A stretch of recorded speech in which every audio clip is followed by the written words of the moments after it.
Olá, que bom estarmos mais um dia aqui juntos. Vamos continuar a leitura de Elizabeth Reich, né?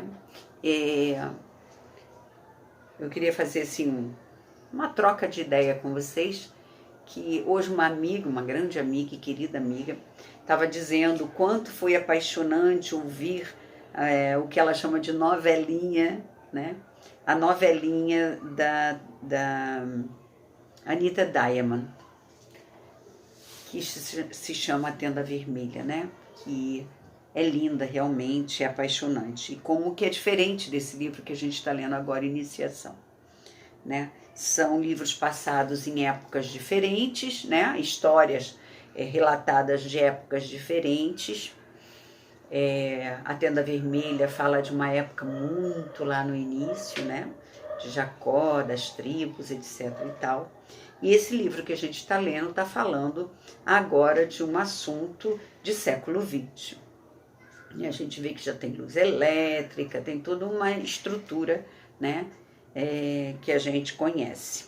Ela, inclusive, citou a Segunda Guerra, né?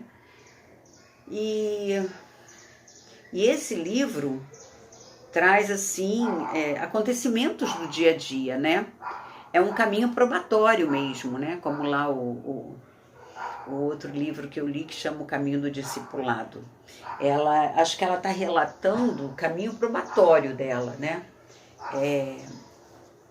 Ela fala do seu dia a dia, da sua vida corrente e normal. Dá licença. Ai, não posso ficar sem isso. Ela fala da sua vida, do seu dia a dia, dos problemas físicos, emocionais, psicológicos, das buscas emocionais, mentais e espirituais que ela tem, né? Lá atrás, em Diná, na Tenda Vermelha, ela também falava sobre algumas coisas assim, como elas curavam com as ervas, né? É impressionante como elas descobriam, né, o valor das plantas, né? E nós fomos deixando isso ao longo dos milênios, né? Com a ciência, com as novas descobertas, com coisas mais sintéticas, e fomos abandonando esses tratamentos naturais. Mas lá também em Tenda Vermelha, eu lembro que a gente viu ataque cardíaco, né? Vimos pessoas acometidas com certeza por glaucoma, porque Isaac ficou cego, Jacó ficou cego. Então era uma doença hereditária, né? A gente nem sabia, não dá nem para identificar se eles tinham pressão alta, mas deveriam ter hipertensão também, né? Aqueles que tinham aqueles ataques cardíacos fulminantes ou que os deixavam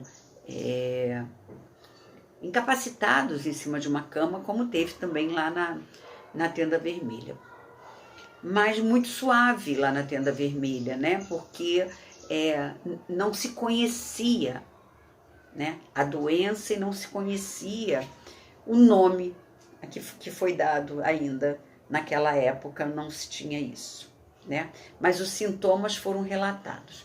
Nesse livro, Iniciação, que está aqui, vou pegar ele aqui, que está aqui, como a gente já está aqui nessa história de século XX, é óbvio, né? Ela tá esmiuçando aqui por todas as coisas que ela passou e que o filho e o marido também passaram. E a gente sabe que a vida é complicada, mais complicada, eu acho, hoje, do que lá naquela época da Diná, de Jacó, né, das tribos. Era tudo muito simples. As pessoas queriam sobreviver, né? Elas queriam, como diz o povo, assim, enricar, entre aspas, enriquecer, né? Seja por terras, gado, né? E manter as suas tradições, né? E nesse livro Iniciação, ela já traz uma coisa que vem muito misturada e influenciada pelos novos tempos, né? Então, algumas doenças que foram aparecendo nos milhares de anos para cá, né? Como ela diz aqui, a escarlatina, ela tem uma anemia severa desde pequena. Então, essas coisas estão sendo mostradas aqui. Não tem tanta poesia, né, como a Tenda Vermelha, e essa minha amiga, ela hoje me despertou até para isso, por isso que eu estou conversando aqui um pouquinho antes de ler para vocês, né? Para a gente pensar nessas coisas. E ela questiona muitas coisas, ela faz muitas perguntas, né? E agora aqui, nesse início de livro, nós vamos começar a ver com certeza que ela vai falar sobre a questão material e espiritual, né? Sobre a existência desse eu, sobre a existência desse ser que é maior do que essa, né, roupagem aqui que o nosso espírito recebe. Então, meu coração agradecido, minha gratidão sempre a essa querida amiga, que está sempre trocando comigo sobre essas histórias e falamos sobre elas, né? E vamos ver se, né, como é que termina essa questão aqui dessa mulher que até agora não sabíamos seu nome, né? No capítulo anterior, ela se nomeou aqui como Esther. Então, descobrimos que o nome dela é Esther. Então, vamos ver o que ela continua vivendo, se essa mescla de coisas boas, de realização profissional que ela tem, né, de um marido bem-sucedido, de um pai bem-sucedido, de uma mãe que foi feliz com seus filhos, seus irmãos, ao que parece, também são bem-sucedidos, nesse sentido de se sustentarem, né? Então vamos, porque eu já falei demais, 7 minutos, desculpa. Então vamos à parte 20, e esse capítulo se chama A Aurora, o Ayurveda. A Ayurveda me interessa demais. Vamos ver o que ela fala sobre o Ayurveda. Todos os dias eu trabalhava em meu estúdio. Certa vez, durante o trabalho, senti-me de súbito estranhamente inquieta. Tive a repentina impressão de que, na verdade, nada fazia. O tempo todo caminhava com botas de 7 léguas. Um dia transcorria como outro, e eu não fazia nada. Nada? Interroguei a mim mesma. Como nada? Trabalho o dia todo. Estudo, leio toda uma biblioteca. Quando não estou quando não estou cansada, toco piano. Como não faço nada? Pensei nos últimos anos e ouvi a resposta em meu interior. Você não fez nada para mitigar o sofrimento dos outros. Ser esposa, mãe, escultora são atividades pessoais. Era verdade. Mas o que eu poderia ter feito? Durante vários anos estivera à espera de que as forças superiores me dessem alguma orientação sobre o que eu deveria fazer. No entanto, nunca ouvira a voz. Como poderia saber o que devia ser feito e como? Agora, neste momento em que estou contando esses fatos, acho graça da pessoa que eu era. Como um ser humano é ingênuo, como é ignorante. De que modo uma pessoa pode participar da grande obra se ela mesma ainda não atingiu sua meta? Se ainda nem sequer resolveu seus próprios problemas? Todo indivíduo consciente, contudo, acaba por contrair esta moléstia infantil, isto é, a vontade de salvar a humanidade, em vez de salvar a si próprio, primeiro. As forças superiores atuantes cuidam para que cada um dos neófitos seja curado dessa pretensão ingênua. Mas naquela época, eu ainda não fora curada. e queria tornar a humanidade feliz. Desde que fizera meu juramento, não esquecera nem por um minuto que teria de viver para isso. Várias tentações surgiram, só que para mim não foram tentações. Houve homens em demasia que queriam satisfazer seus desejos. Diziam amar-me. Eu, porém, percebia que nem sequer viam o que eu de fato era. Pretendiam isso sim, o amor físico, como se me interessaria depois que eu enxergar a armadilha que a natureza representa.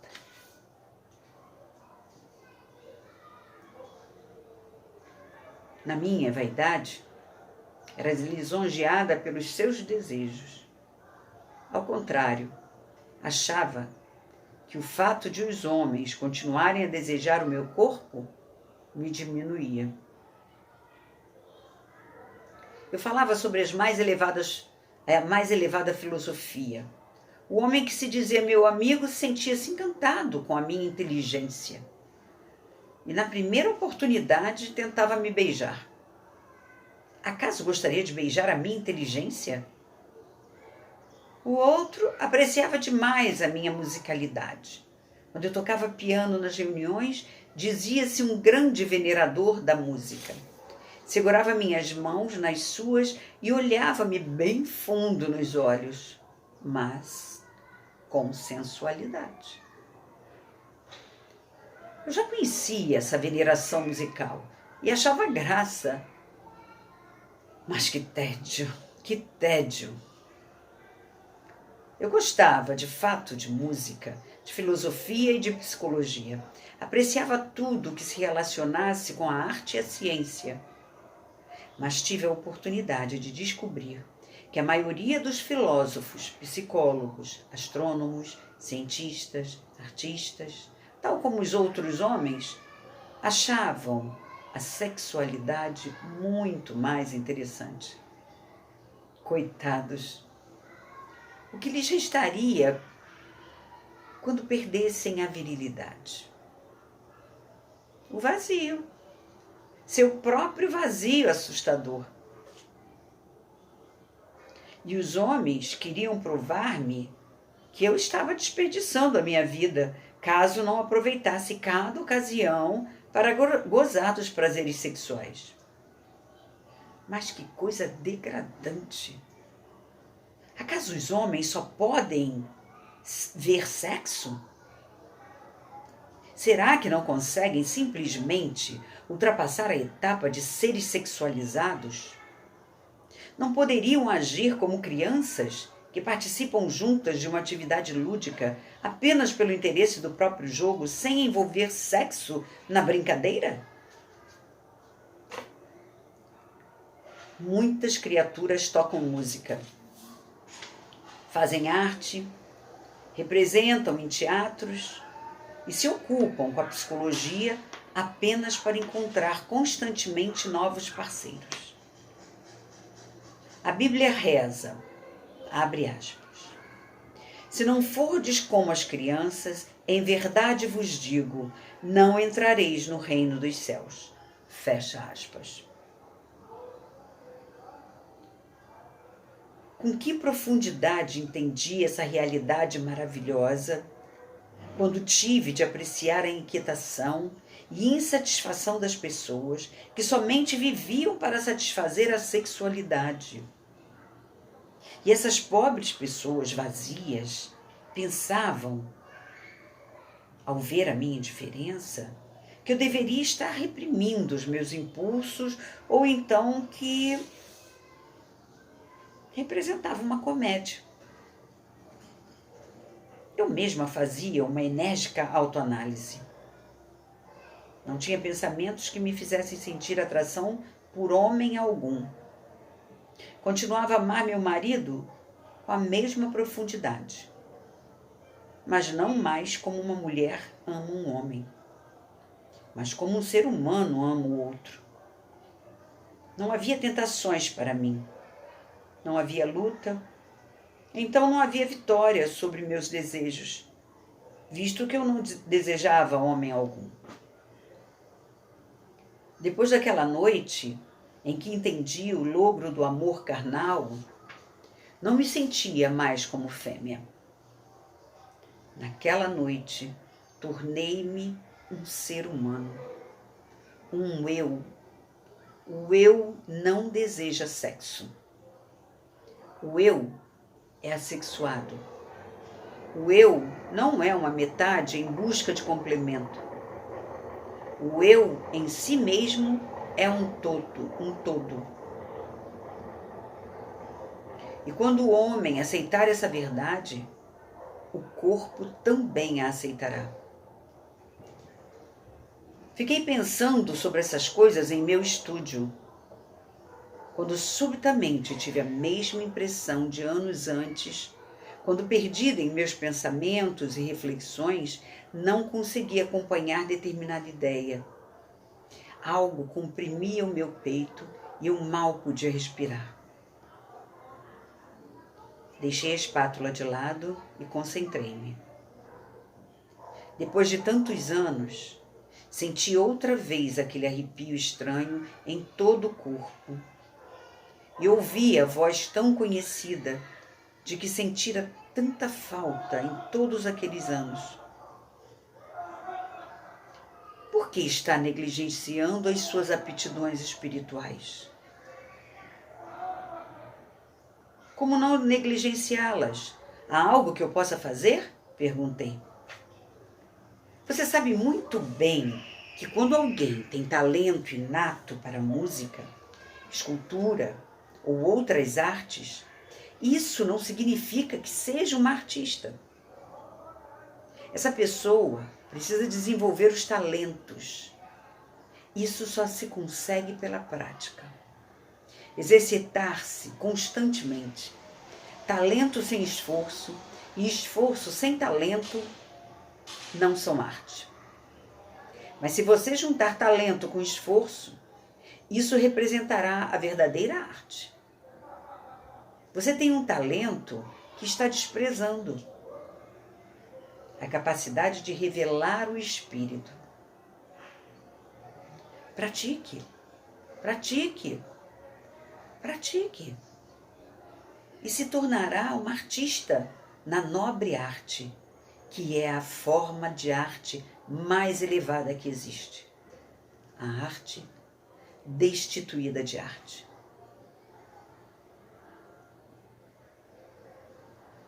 Senti o coração bater acelerado.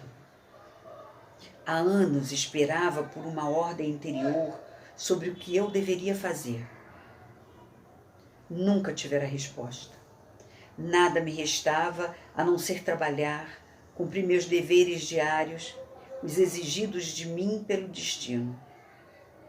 Aprendi psicologia e escultura. As duas disciplinas se completavam tão bem. Quando fazia retratos, eu lidava com a disposição anímica dos meus modelos. Todas as pessoas eram interessantes e quanto mais aprofundava minha análise, melhor resultava o meu trabalho. Verifiquei que retratar e fazer análise psicológica são um único trabalho. Ele significa, ao mesmo tempo, a orientação para as almas. Todas as pessoas que reproduzi se ligaram espiritualmente a mim para sempre. Também os trabalhos monumentais, as grandes composições me davam muita alegria. A concentração me abria sempre outras portas para novas verdades. No fundo da minha alma, porém, eu estava triste por não mais ouvir a voz. Eu me sentia tão só. Eu estava tão seca como serragem e tinha a impressão de que perdera contato com a força proveniente de uma fonte muitíssimo elevada. E eis que o contato se restabelecia e diziam-me que praticasse a arte sem arte. Como fazer isso? Afinal, existiriam exercícios? nunca ouvira falar deles. Então ouço bem nítida outra vez a voz em mim. Procure. Procurar? Mas onde? E de que forma? Perguntei. Não obtive resposta. Naquela noite, fomos convidados por nosso amigo, aquele que me ensinara os exercícios de yoga e a concentração de pensamentos, e que dessa forma me salvara a vida. Estávamos alegres. Os homens relembravam fatos da vida escolar e eu inspecionava a biblioteca. Encontrei um livro que me atraiu muito e perguntei ao anfitrião se podia levá-lo comigo. Mas é claro que sim, disse ele. E tirando o livro da estante, convidou-me para sentar entre os homens. Pedi que me contasse onde e quando aprender os exercícios de yoga com os quais ajudou a me curar. Ele contou que certa vez fora convidado por um marajá indiano para caçar tigres. Durante a caçada, seu cavalo assustou-se de tal forma que o arremessou para longe da cela. Ele caiu de costas de forma tão infeliz que não pôde mais levantar-se. Carregaram-no até o quarto. O marajá foi visitá-lo e perguntou-lhe qual dos médicos deveria mandar vê-lo, o inglês ou o indiano. Nosso amigo desejou consultar um médico inglês. Este lhe receitou alguns sedativos contra as dores e aconselhou-o a ficar de repouso absoluto. Passaram-se dias, semanas, e ele continuava deitado, impotente, sem conseguir ficar de pé nem movimentar as costas. 6 semanas se passaram e seu estado se agravou. O marajá tornou a visitá-lo e disse: o senhor quis ver o médico inglês. Ele veio. Há 6 semanas ele trata do senhor. Ainda assim, o seu estado de saúde vem piorando. Se seguisse o meu conselho, pediria uma consulta com o meu médico Ayurveda. Sei que poderia ajudá-lo. Nosso amigo pediu que o marajá lhe enviasse o médico indiano. O que significa Ayurveda? Perguntei. A palavra Ayurveda significa uma criatura que é iniciada nos segredos Ayurvedas. Vedas são os livros sagrados dos hindus, a mais elevada sabedoria sobre a terra. Os Vedas se dividem em várias partes. A Ayurveda é a ciência da saúde e ela contém todos os mistérios do corpo humano, das doenças, das curas e dos métodos para se manter a saúde. 6 milênios atrás, os iniciados já sabiam, por exemplo, o segredo e o procedimento usado para substituir os membros destroçados de um corpo vivo pelos membros saudáveis de cadáveres.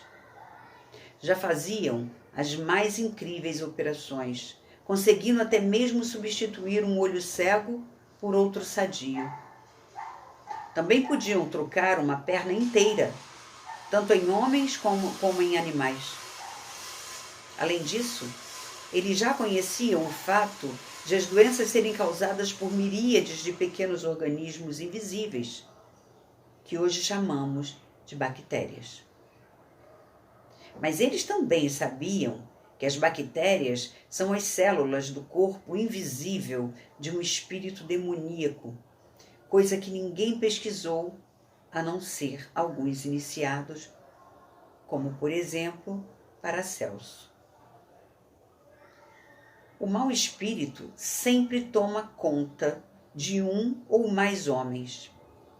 Insinua-se em seus corpos e quando essas pessoas adaptam suas vibrações às do demônio, ficam doentes. Contudo, Sempre há pessoas que não se harmonizam com as vibrações do demônio e estas não adoecem. Elas são, como descreve a ciência ocidental, imunes. Nas escrituras sagradas dos indianos estão descritas todas as doenças graves, bem como os seus sintomas. Além disso, há ilustrações coloridas.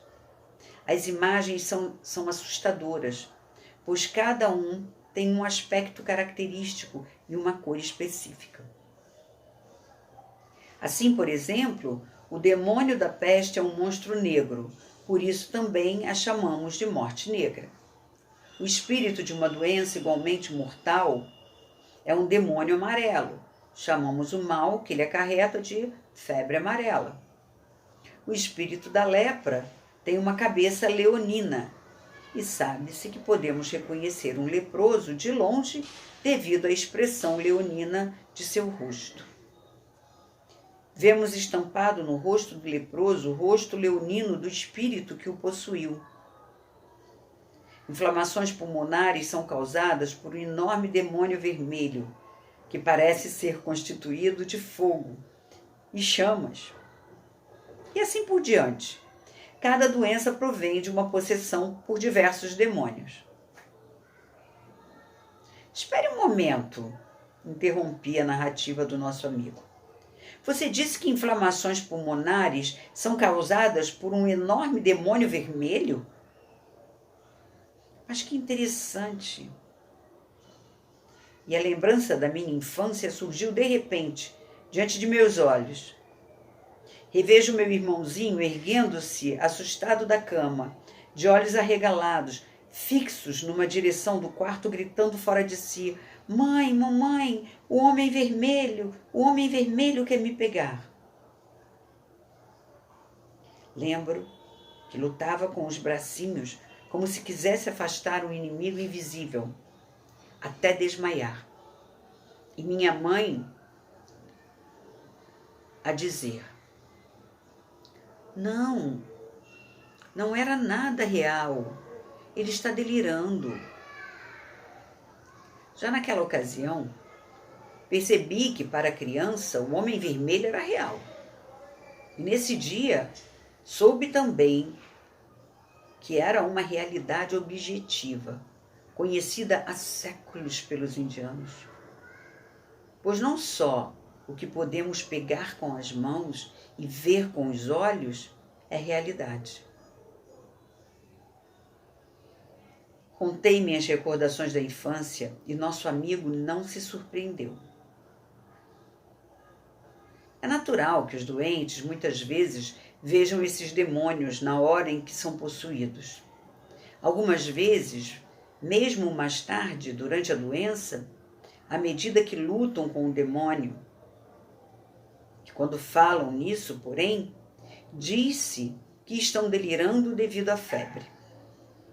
Ninguém pensa de onde essas imagens surgem na imaginação dos doentes, pois eles próprios nunca pensam em nada semelhante.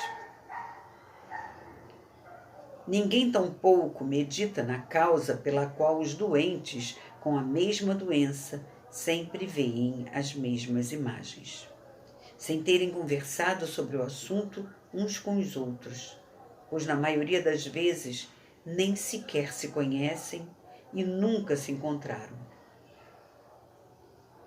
Em seguida, o nosso amigo continuou a narrativa. O médico Ayurveda do Marajá era um jovem muito amável e educado, com quem nosso amigo estabeleceu profunda amizade e até hoje se corresponde.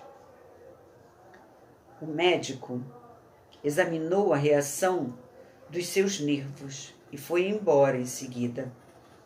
Voltou depois, levando-lhe pílulas que teria que tomar 3 vezes por dia.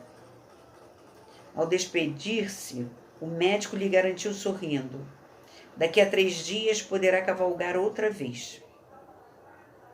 Nosso amigo suspirara sem acreditar nele. No dia seguinte, ele já conseguia movimentar a cabeça. O Ayurveda foi vê-lo, deu-lhe outras pílulas e recomendou que, ao mesmo tempo, fizesse alguns exercícios respiratórios.